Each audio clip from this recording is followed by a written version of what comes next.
Child exploitation in Hollywood is a dark and disturbing aspect of the entertainment industry's history.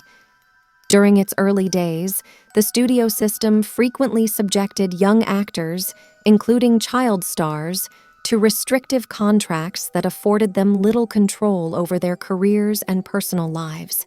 The absence of tough regulations and oversight concerning child actors' working conditions, education, and time spent on set made them vulnerable to sexual abuse. Among those child stars, Shirley Temple, with her curly hair and dimpled cheeks, tap-danced her way into our hearts. However, behind the curtain, beyond the glitz, glamour, and bright lights, she suffered psychological and sexual mistreatment and abuse from the very start.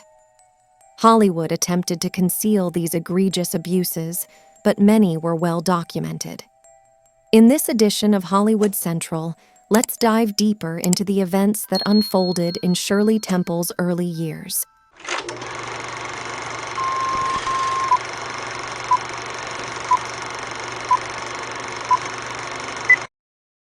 Born on April 23, 1928, Shirley Temple achieved fame as an actress, singer, and dancer, best known for her career as a child star in the 1930s. She captivated audiences with her extraordinary talent, endearing personality, and dimpled smile. Her early years in the industry were marked by a series of successful films, including classics like Bright Eyes, The Little Colonel, and Heidi. Throughout the 1930s, she distinguished herself as one of Hollywood's most beloved and highest-earning actors, with her films making a significant impact at the box office during the Great Depression. However, to achieve this, she had to constantly fend off lecherous moguls who forced themselves on her.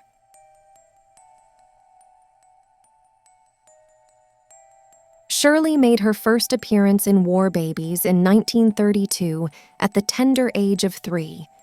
The film was a part of the Baby Burlesques, a series of 8 shorts that were often sexually suggestive, having children mimic adults.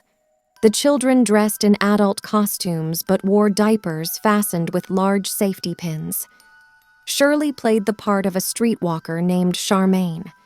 In her memoir, she recalled the film being an exploitation of their childish innocence, and if any of the children misbehaved, they would be confined in a windowless sound booth known as the punishment box, where they were made to sit on a block of ice.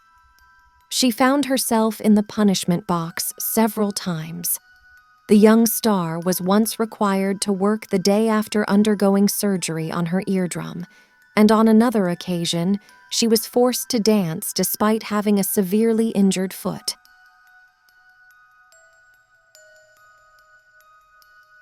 By 1940, her best films were behind her. Following 2 box office flops, 20th Century Fox decided not to renew her contract. That same year, at the age of 12, she signed with MGM.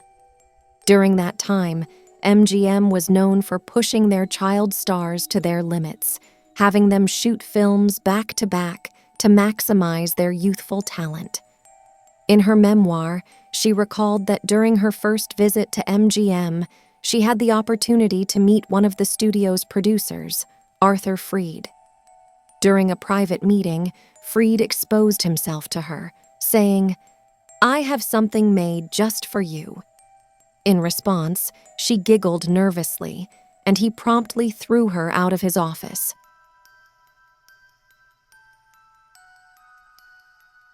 On another occasion, Anita Colby, the artistic director working with the acclaimed producer David Selznick, known for his association with the film Gone with the Wind, warned Shirley to be on guard if she ever noticed Selznick in stockings. Unfortunately, it came to pass when she had a frightening encounter with him at age 17. She recalled that as I moved to his side of the desk, he took my hand. I noticed he was wearing stockings, which made me retract my hand and head for the door. but he swiftly used a remote door-locking device to trap me in the room. We engaged in a comical dance around the office furniture, but I skillfully avoided any romantic advances from the amorous but overweight producer.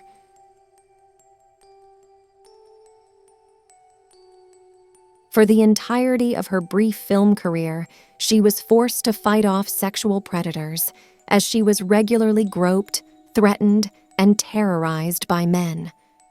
After she rejected one Hollywood producer's advances, he responded by saying, "I'm going to become a high-ranking executive. We need to have a good working relationship. What I had in mind was a mere workplace formality." However, she firmly rebuked his advances. Then there was the comedian George Jessel, who once invited her to his office to discuss a key role in his upcoming film. She said they were standing eyeball to eyeball, and in one swift movement, he opened his trousers and, with a sudden reach, encircled her with one arm, and she felt his other hand lifting her shirt. She instinctively thrust her knee into his groin. She was able to escape these ordeals unscathed, but this was not the last time she would have to deal with the underbelly of Hollywood.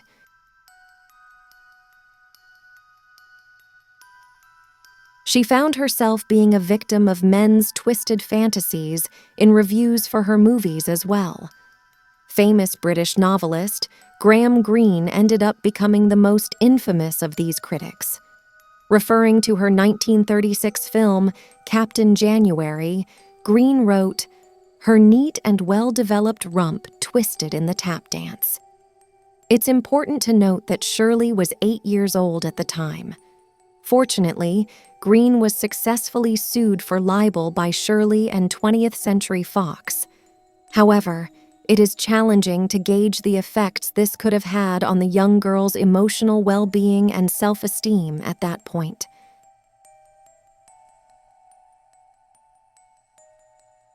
By 1945, the 17-year-old's golden hair had turned brown, and film historian David Thompson cruelly described her as an unremarkable teenager.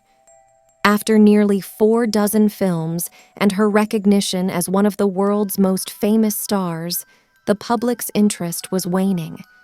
At the age of 22, her screen appeal had almost completely diminished, leading her to officially retire from acting in 1950.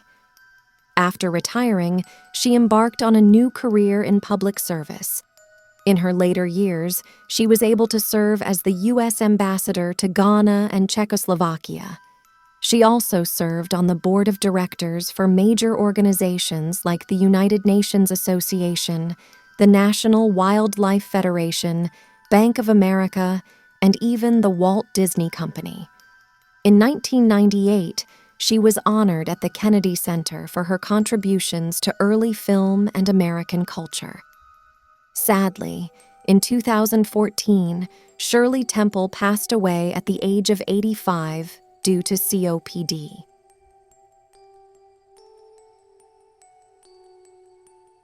Looking back at her life and career, it's safe to say that the world grew much kinder to Shirley in her later years as opposed to her time as a child star.